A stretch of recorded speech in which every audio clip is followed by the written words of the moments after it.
This is a story about remembering. It's not a story that I planned to tell, but it is one that keeps whispering. Remembering those who came before me, the land that raised me, and the medicine that lived in plain sight. Growing up, did your grandma make herbal medicine? Yeah, boil all these root medicine that help us with to fortify our body. This is Moringa Miracle. Okay, it tastes good. This is all natural, all fresh, harvested by me. All right, that's nice. What do you taste? When I was little, we used to drink a tea called lemongrass. Oh yeah, okay. So I taste a bit of lemongrass. Oh yeah, there's lemongrass in there. Yeah. Oh, okay. I was not expecting that. Okay. You know a little bit about herbs. Yeah. So it's got turmeric, moringa, and lemongrass. It was bitter. So you don't like it? No, I never used to like it, No. but it was good. How often would you drink it? Every morning. Every morning? Every morning, yeah, before you eat. Oh. She'll pour it on the cup, she'll boil it. Oh, that's really good for your digestive system. Yeah. Yeah, you need to bring that back. Everybody will drink it. Oh. So give all the grandkids. For a long time, I thought I was just drawn to plants because they gave me instant peace and allowed my controlling mind to get present. And honestly, I felt a deep sense of accomplishment every time I grew something. But the deeper I immersed myself, I started to realize I was being called back. Not by trend or timing, but by memory. My body remembered something my mind hadn't fully caught up to yet. There was a woman, and that woman was Akita, my great-grandma. She was a teacher, a gardener, and a healer. Every Sunday, she would make bitters for the entire compound. Not because it was trendy, but because that's what women like her did. They healed, they gathered, they remembered. Is there a moment with her that still brings a smile to your face? Or brings you with Grandma Akita? Every moment with her, yes, brings a smile to my face. I treasure every moment with her. How did Akita care for her garden? With love and passion. I help her plant most of the flowers in her garden. I help her water the plants. She had a variety? Every morning. Yeah, variety of plants, including the backyard that has plenty of herbal, plenty of herbs. Okay. Did you guys grow food? Yes, she has some soursop behind her yard. She has lemon, lime, oranges. We do. Variety of different food. You said she used to make a lot of herbal medicine? Yes, she does. She makes a lot of herbal medicine used sometimes from the back of the trees. So the box. And then plants at the back of the yard. She will pick up some of the plants like bitter leaf, sour, homegrown plants, boil them and then give us to drink. How As often? medicine, like once or twice every week we drink them. And she would do that for everybody, all the kids? Yes, for everyone. And we never got sick, as long as I can remember. And you said she used to do Sunday detox, so she would boil it on Sundays? And give it to everyone. So what would a Sunday look like in her house? Our Sunday was peaceful, joyful. Sunday is a routine. We go to church, come back from church, have brunch, and then dinner after. There are lots of people living around the area that does not eat or have food to eat. They come to the house, they all eat. She shared her food with everyone. She was a very generous lady. She was well known.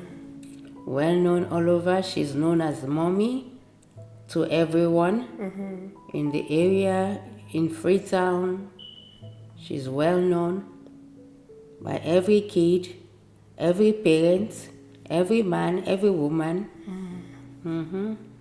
She supported everyone. Everybody comes to her for, not just for food, for advice, marital advice, parental advice. What would you say her connection to plants was? Holistically, our connections to plants was very intimate and very peaceful. Brings peace. It's more about our connections to nature. Yeah. And what would you say that was? Her connection to nature? It's the plants that she treasures Yeah. because every plant comes with meanings and it heals different sicknesses. So she values plants. Would she go into the forest? Sometimes she does. Get some plants that she wants to heal people.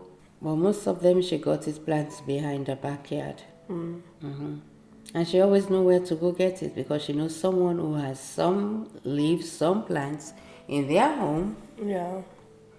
which they don't know what the leaves and plants is for, and then she will use it. So she healed a lot of people outside of the family? A lot of people come to her.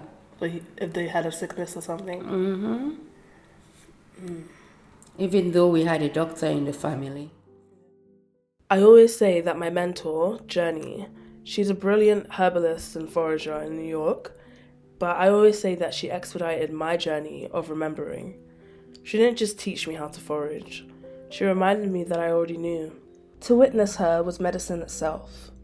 A black woman, so rooted in purpose, so generous with her knowledge, and so relentless in her devotion to healing.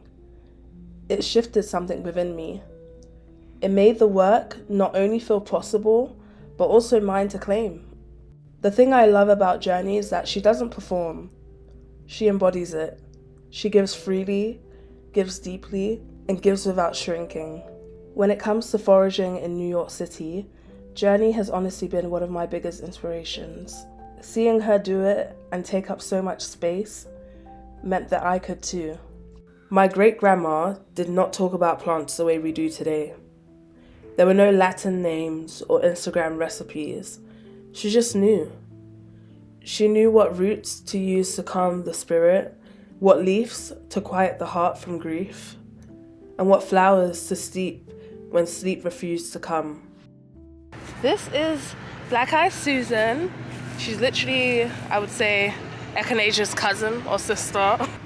Internally, you would use her for the same thing as Echinacea, so for colds, for coughs, for flus, respiratory. She's your gal.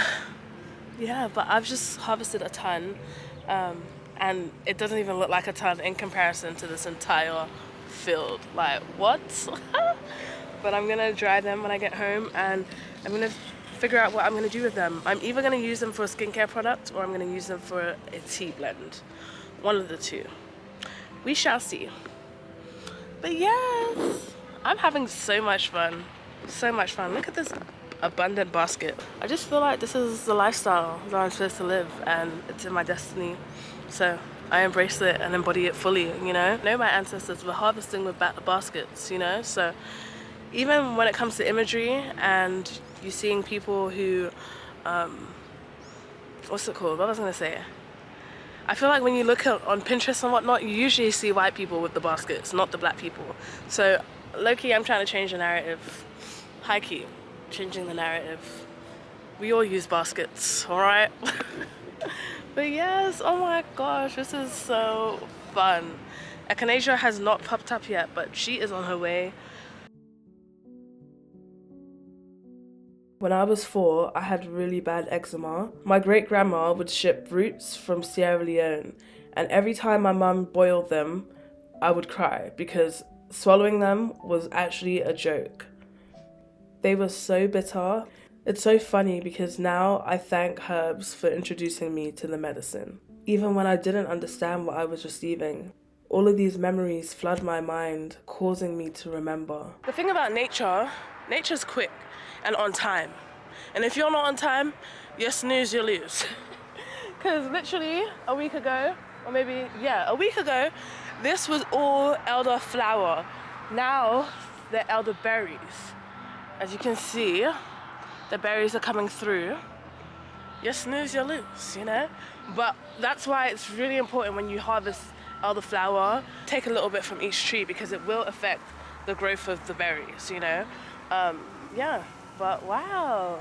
Okay, elderberry, this one's about to be a big elderberry. Do you see how many elderberries are coming through? This one's gonna be a good harvest. Wow. The elderberries are coming through. Look at them. Beautiful. Look at these elderberries.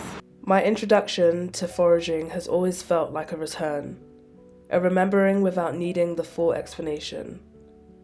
I remember being 6 and I was walking outside with my mum in London, and we were really close to my childhood home, and I saw this bush and I just felt the urge to eat a leaf. So I did it. Right. I got Mr. Prince tasting all the weeds that aren't weeds, they're actually medicinal. So he just tried, what did you try, Mr. Prince? What you call it again? Wood sorrel. Oh, wood sorrel. Yeah. How does it taste? It tastes sour. Yeah. It's nice, right? Yeah, it tastes real good. Yeah. And it's all over the garden. But before he said he was weeding it, he was just throw it away. Out, yeah. So he didn't know, but now he knows. Yeah. So these are bayberries, and the berries are actually not edible. The berries are used for wax, an alternative, kind of like soy wax, you know, used for candle making. And the leaves are actually in the bay leaf family, so you would utilize these how you would utilize bay leaf. Till this day, I have no idea what I ate, but I just felt an urge to taste the leaf. But now I see, even then, I was reaching back, following the feeling. So good.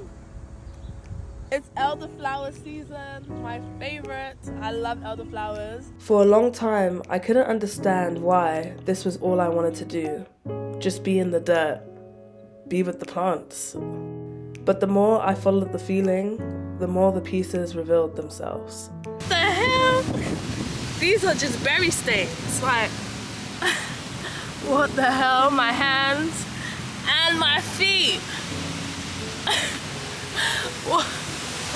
Oh my gosh. I got mulberries, a few raspberries, and sumac. I think that's good for me. I'm actually gonna go double check and see if there's any black walnuts yet. If so, I am going to harvest a few and make a tincture. But yeah, this is me. The truth is, this started long before I remembered. And I know there's still more that my mind hasn't caught up to, but my heart knows. When I was 10, I got to live with my great-grandma in Sierra Leone for 1 year. I got to experience a life I had never experienced before. At this point in my life, the Western world was all I knew. I vividly remember chickens running in the yard. I remember climbing a tree for monkey bread. I remember becoming fluent in Creole. You see, at that time, I didn't realize what was happening. I had the chance to reconnect to the land, to have my own personal experience outside of the stories that my parents told me. The invitation to enjoy life outside of the box of this Western world presented itself to me.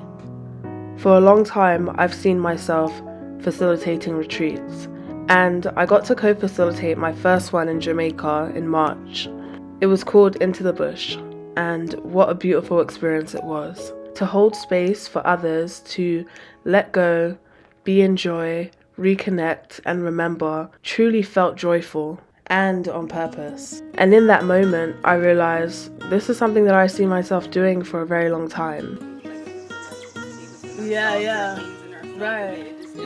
Right. And then if you put the onion in your sauce, like you wake up, it's like it's cooked. Right. Yeah. Right. Yeah. African mint tea. Yeah. African mint tea. So you can either drink it, you would like take it. So that's another thing too. we call it tea, but tea is actually a plant in Asia, and because of that, because of how popular it is, people have just taken that plant and called everything tea. So now everything is tea, but actually when you make medicine with plants, you're actually making infusions. So when you pour hot water in it, you're making a hot infusion. When you pour cold water, it's a cold infusion. Throughout the last few years, I've come into a deep understanding of remembering who I am. Often, I would search for answers outside of myself, not realizing that every answer I searched for flowed within me. My love for the bush really brought me back to my connection to those who came before me. With that, I'd like to introduce Akita in the Bush. Akita in the Bush is about remembering who we are and sharing that so that others can remember too. If this story moved you, stay close. Akita in the Bush is growing, and there will be space for you, for retreats, for classes, for remembering, for reconnecting. Together. She loved roses. Roses and sunlight. And sunlight. She loved roses. Yes, and sunlight. And sunlight.